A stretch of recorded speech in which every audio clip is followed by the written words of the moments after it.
standing here in the middle of a pond liner.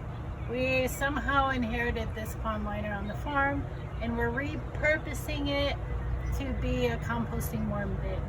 So the first thing we did was patch the holes that were in the liner with some river rock. So the reason we're going to use the river rock instead of actually patching the holes is I do want to allow some drainage.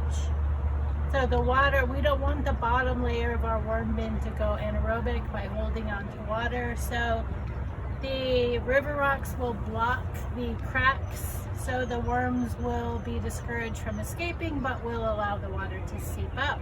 So step one is done. We've got our holes patched. So Alexa and I will carry on to the next step. Okay, so our next step in building the worm bin is a layer of carbon. So you can use whatever carbon you think you have available. That might be wood chips, it might be weeds that you've cut down and let dry out, it might be grass clippings that you have, paper shreds, any carbon material that you have a surplus of, you can use. We happen to have a surplus of packing paper, so we're going to use that, and we're going to put down a good 3 inches of our paper on the bottom of the worm bin, and then we'll wet that down and continue building. This is a worm bin I brought from home, and people ask me a lot what kind of paper can go into the worm bin. The answer is yes, all the paper can go into the worm bin.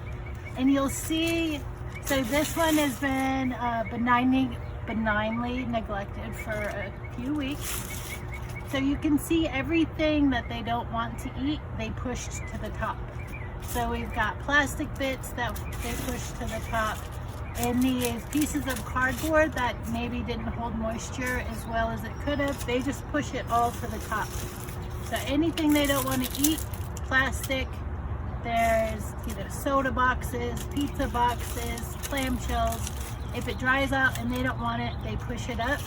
So at this point, we're going to pull this layer of dried up paper. We're going to put that on the bottom of our bin as we're resetting this bin. Okay, next layer is compost. So this is finished compost from here at the orchard that we've created, and I've already wet it down. And what we're looking for is field capacity. So it should, when you grab a handful, should stick together and not run off. So we've got, it's a little weepy between my fingers, so it's a little wetter than field capacity, but it's holding together in a ball.